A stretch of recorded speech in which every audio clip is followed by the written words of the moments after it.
des choses pour sauver les animaux, c'est déjà de faire preuve de beaucoup d'humilité.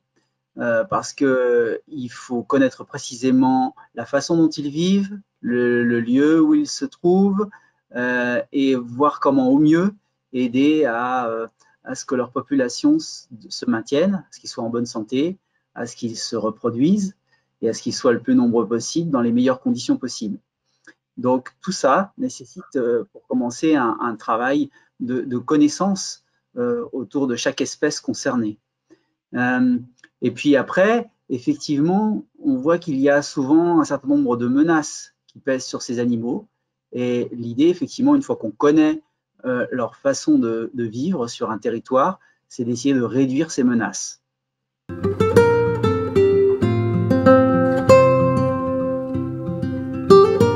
On peut se concentrer sur des espèces qu'on appelle les grands carnivores.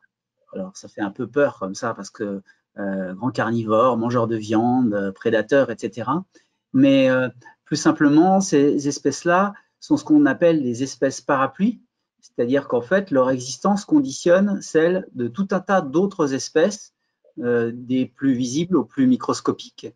Et c'est effectivement à la fois indicatif et performant d'arriver à se concentrer d'abord sur la situation de ces espèces-là.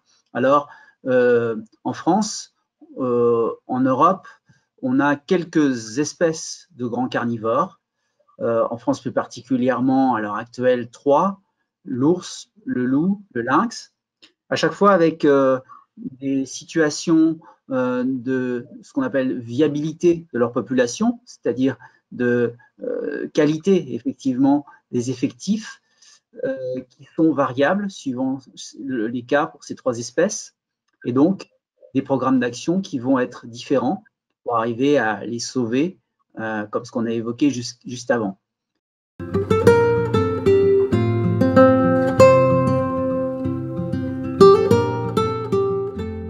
Le lynx boréal est l'un des plus grands félins d'Europe. Bien qu'il ronronne comme un chat plutôt que de rugir comme un lion, ne vous y trompez pas, c'est bel et bien un carnivore. C'est un animal qui fascine par sa beauté. Il est plutôt solitaire, discret et agile. Il est très adapté au milieu forestier. On compte malheureusement actuellement moins de 200 individus en France et dans la mesure où il est souvent seul et discret, on connaît encore mal sa répartition.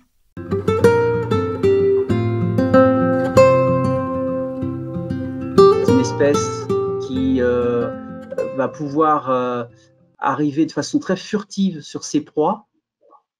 C'est un gros chat, en quelque sorte, et une espèce qui va avoir une capacité effectivement à bondir sur une proie en l'ayant approchée de façon la plus discrète possible, qui est sans égale, avec, par exemple, une ouïe qui est assez remarquable.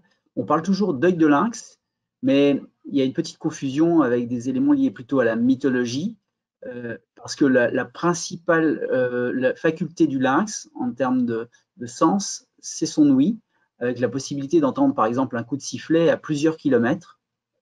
Donc voilà, toutes ces caractéristiques très adaptées au milieu dans lequel vit l'espèce, toutes ces aptitudes un peu exceptionnelles font du lynx un remarquable prédateur pour notamment la faune sauvage, ce qu'on appelle les ongulés, les chevreuils, les chamois, des proies plus petites aussi de mammifères.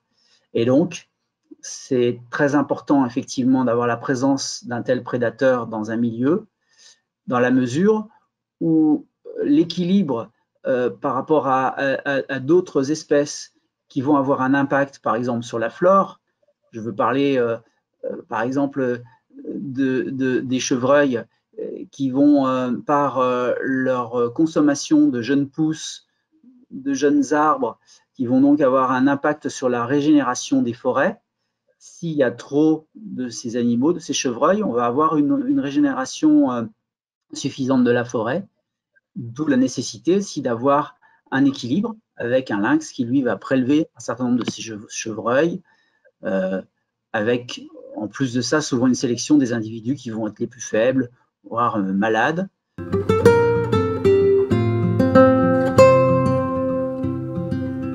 Il y a menaces majeures en ce qui concerne le lynx, c'est d'une part le braconnage, c'est-à-dire que c'est une espèce, comme on l'a un peu dit, qui fait rêver, qui peut inquiéter aussi, qui, pour certains acteurs, comme les acteurs du monde de la chasse, est vécue comme une espèce concurrente, puisqu'on l'a dit, elle prélève aussi du gibier, et même s'il est à l'heure actuelle plutôt en abondance, c'est vrai que le réflexe des chasseurs, de façon assez naturelle, je dirais, sur un plan psychologique, c'est de se dire, s'il y a trop de lynx, à un moment donné, nous, on n'aura plus assez de proies pour pratiquer notre activité. Et donc, évidemment, il ne faut surtout pas confondre chasse et braconnage, mais au demeurant, il y a toujours parmi les gens qui s'intéressent effectivement à la faune sauvage et qui en font consommation, des personnes qui peuvent avoir des comportements inappropriés vis-à-vis des espèces protégées et qui peuvent pratiquer le braconnage pour en limiter la population. Alors ça passe par de l'empoisonnement, du piégeage, ça peut être aussi des tirs. Il y a assez souvent des lynx qu'on retrouve morts avec du plomb dans le corps. Donc, il y a nécessité effectivement de limiter ces actes de braconnage. Les chasseurs eux-mêmes, bien sûr, sont en posture de lutter contre ces dérives, dans la mesure où on se situe bien dans la pure illégalité, puisque là, on est dans le cas de braconnage, sur la destruction d'une espèce protégée, ce qui est punissable d'amende lourde par la loi.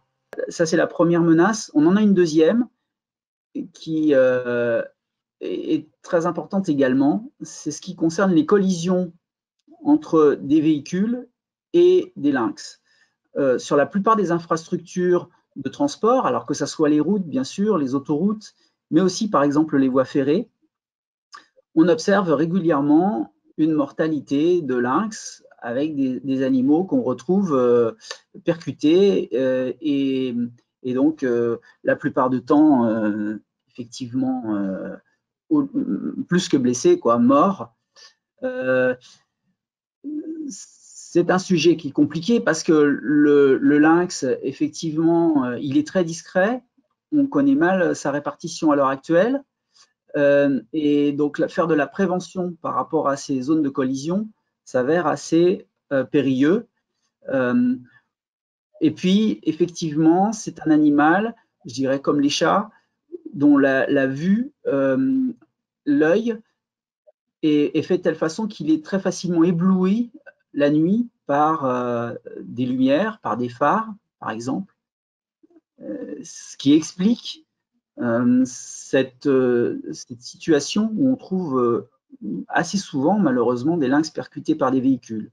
Alors, il est vrai que souvent, il faut lier les deux menaces, parce qu'on retrouve souvent des lynx qui ont été percutés par des véhicules qui, à l'autopsie, montrent des traces d'affaiblissement par empoisonnement, avec du plomb dans le corps, etc.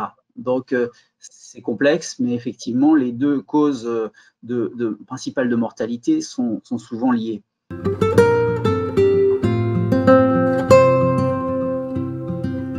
Et déjà, en identifiant les endroits où il y a malheureusement régulièrement des collisions, et en les équipant, par exemple, de signaux automatiques qui permettent, quand il y a présence détectée d'un animal sur le point de traverser, permettent aux automobilistes, par exemple sur la route ou sur l'autoroute, d'adapter leur vitesse et de monter leur degré de vigilance.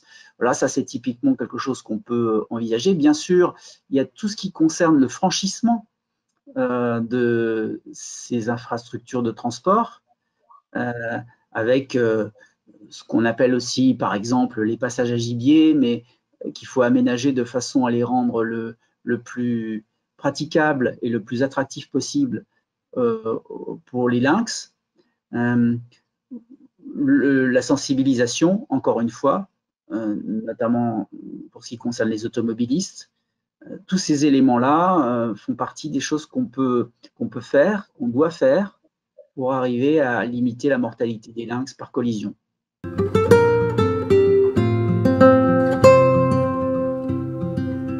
Il faut rester optimiste. Un plan national d'action a été mis en place pour tenter de sauvegarder le lynx boréal. Quand on connaîtra mieux la situation grâce à toutes les informations collectées, on va certainement devoir renforcer les effectifs en ramenant des nouveaux lynx en France qui viennent d'autres pays pour qu'ils soient plus nombreux et mieux répartis sur le territoire, mais aussi qu'il y ait suffisamment de variétés génétiques. Il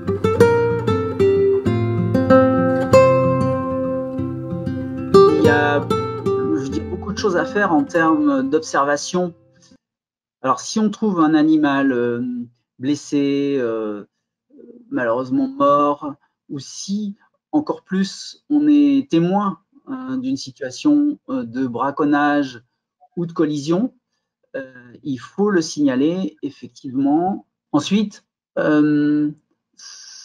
sans être forcément expert de l'espèce, si on commence à avoir un petit peu une idée de ce que c'est qu'une trace de patte de lynx, à quoi ressemble une crotte de lynx, si on trouve des poils sans savoir exactement de quel animal il s'agit, mais où on pense que ça peut être des poils de lynx dans la forêt, tous ces éléments-là, de la même façon, il est très intéressant de les faire remonter, de les mentionner à des experts.